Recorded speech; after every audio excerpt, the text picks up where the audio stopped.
Good morning, guys. Hi, buddy. Alchemy of Life. Thanks for subscribing. He asked, how you get authors to let you interview them? I think at first it was really messy. I don't even know how to even start. Like, dude, I don't even know what to do. But at the time, I had a YouTube channel and I was doing book reviews. I guess that was considered promoting their book, I guess. And I was promoting Law of Attraction book, and I was so enthused, right? And at that time I had Twitter. I didn't have Instagram before, and so he reached out to me, and I was really excited. That was the first time an author that reached out to me, right?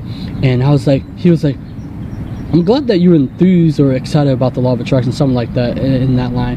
And he's like, where's the book review of the video, or where's the book review? I was like, oh. Now, let me explain. When I was doing the Law of Attraction book, I was so enthused. It wasn't necessarily a book review about his book, because I had an intuition about something good gonna happen, because in that time I did like meditation, and you know, at the time I focused for like what I believe this, 7 seconds. But now I know that it just believe that it's good that gonna happen, and good generally happen. So something happened, and I did a second book review for him. It was a while back. But I was stumbling around. I was like, how do I get him to for me to interview him, right? But at the time, because I was learning a lot of marketing and entrepreneur stuff, and it was teaching me to solve problems. What problem can you solve that haven't been solved by other people? Because people, there's a lot of similarity in the Law of Attraction, and people don't want to go out there saying negative stuff because they don't want to go there. But since I read lots of books and I can cross path with it, and I'm not afraid, because I am just like all the Law of Attraction people, because I have experience about the Law of Attraction, right? And that's where I can connect them, because you need someone to relate to. You can't just if you don't have anything to relate, you can't relate to people, and you can't bring them on board. That's I'm good at, right? Because I study somewhere marketing, or somewhere people said you got to relate to people, right? And you can bring them on. And so I got frustrated. So this is one of my thing where I can bring author who's an expert in Law of Attraction and bring them and solve Law of Attraction people problem. But it's not only that, it's giving me credibility to build my YouTube channel and attract, or to in the people, they have a love for a certain type of author like Pam Groth, Michael Lozay, or Mike Murphy. These people are attracted to. So if I have them on, there's also it's complicated, because it's working on your mind. It's like social proof. You can physically see it, because most of the time beginners want to see, does it work? Now there's a quote saying, shoot for the moon, even if you miss, you will land among the stars. And I shoot high, because so why I do like try to aim high for trying to interview high profile authors or celebrity or entrepreneur, because it's life, man. Like, if I don't do what it's me, then I lose out all the potential that it's a way of me picking their brain and meeting them. Like, and so let's talk about social media. Social media can be good or bad, right?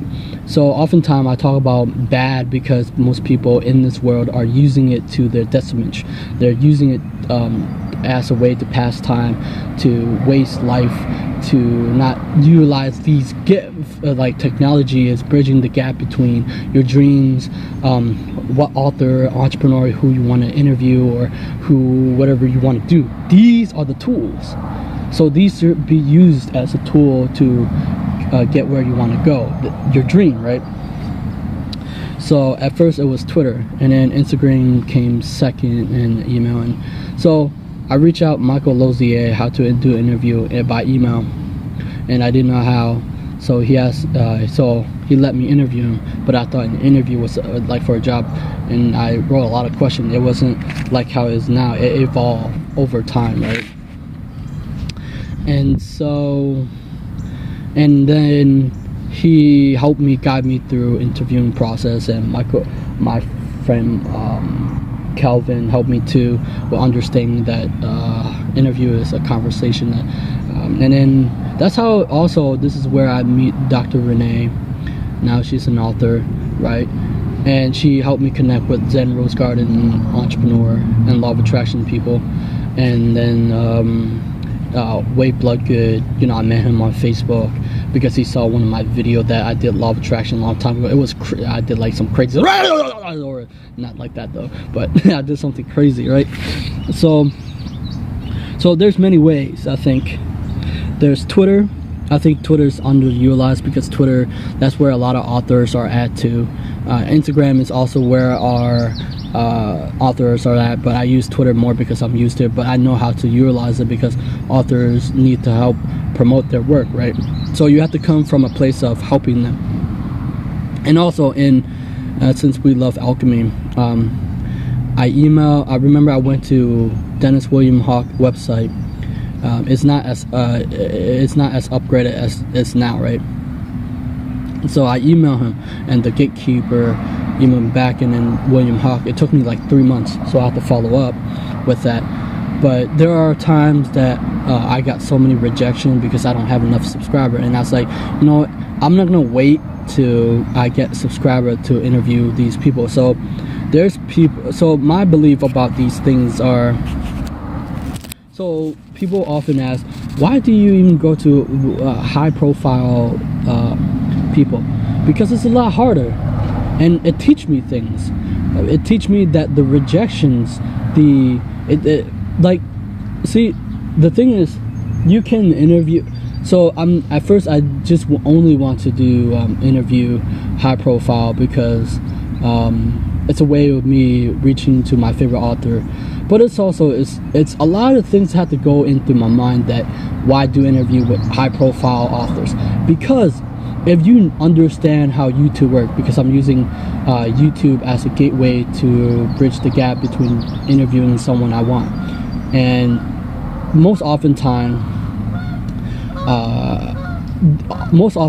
the YouTube is a search engine.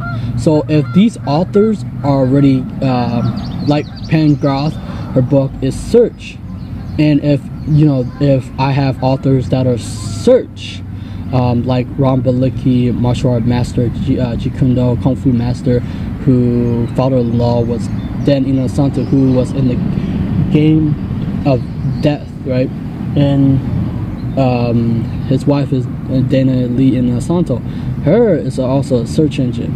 Like, see, the thing is that yes, I can interview beginner author, but it doesn't help the search. So I combine it now with search authors that are searchable, and then now I combine it with authors are beginning or wanted to promote their work who are now on YouTube. Because see, here's the thing, I need a gateway to help these authors who are not searchable on YouTube. Now, if I get authors or I do book review that get searched, it can help them promote their work in return. Let's say I do a book review that gets searched, I can promote their work or name in that video, and so other people can watch their video and help them promote their work. That's how I wanted to do, because I'm doing it all on search. And you have to understand what you want to ask them. Michael Lozier, he always come from a background of giving. He's like this, right? I remember what he said. He said, just don't ask about my book. You can ask anything, but also take the same question and ask every author over and over and you can ask that. And so, yeah, I think that's pretty much it. Because yes, for me, the reason why I wanted to do high profile, because it's so fun. Like it's like you're missing out, and for me, that's a barrier, right? Because people are afraid, right, to reach out to these high profile, because who are they to? At first, I was like that, right? Who am I to interview high profile authors? But if you ask and you're willing to take the risk, they might say yes, they might say no.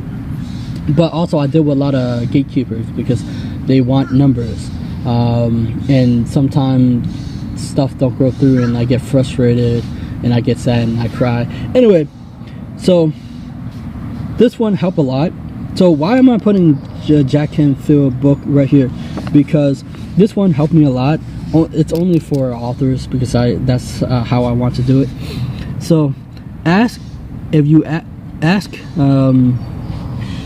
here we go. Why are people so afraid to ask? They're afraid of many things, just as looking needy, looking foolish, and looking stupid, but mostly they're afraid of experience rejection. They're afraid of hearing the word no. Yeah, me too. I still do. Ask if you expect to get it. Ask with a positive expectation. Ask from the place that you already have been given. It's done. Deal. Ask if you can expect to get a yes. Assume you can. Don't start with an assumption that you can't get it. If you're going to assume anything, assume you can get an upgrade. Assume you can get a table by the window. Assume that you can return it without a sales slip. Assume that you can get a scholarship, that you can get a raise, that you can get a ticket at this late date. So now, so imagine, if you will, who do you want to interview, right? Like for me, I play a game, right? So who, like, if the universe is full of possibility and the universe will help you, guide you along the way by using your intuition and whatever along the way, who do you want to interview? What entrepreneur that you look up to, what authors you look up to, and try to figure a way to ask them from either email, Twitter, because I remember I sent a message to this Kung Fu master. He's have a different style, Charlie Fudd. It was in Facebook, and also from Facebook, the Facebook fan page to Kung Fu master, another style, Zhao Ge. So I hope that answered your question, Alchemy of Life, and I hope that's helpful. But this is my personal experience.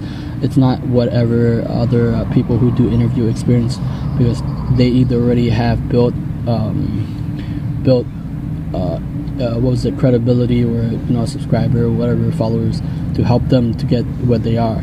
But for me, I had no connection at first, so I'm building that up to get more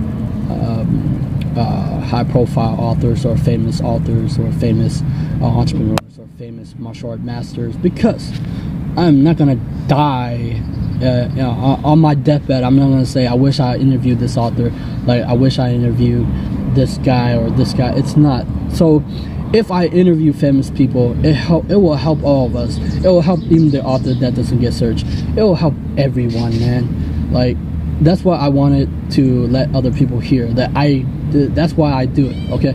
That I wanted to make clear. It will help everyone grow if I interview people who get searched on YouTube. It will help them, and it will help promote their work, because book reviews are also a gateway to search people that can find me, and it bring traffic to me, and it can help promote other YouTube authors, or entrepreneurs that who is not on YouTube, or not building their YouTube channel, because it's a game of search and watch time and stuff like that. And I hope you guys have a nice day. I hope that this brings value, and also I'm not just doing this, I'm also using it as a way to market their products and build audience. No, not build products. I mean, I have built products, but building an audience, marketing information, it's like everything together, right? And I hope you guys enjoy, subscribe, and if you leave a like, it really help this YouTube channel a lot, because it had to do with YouTube stuff, whatever. And I'll see you guys next time. Bye bye.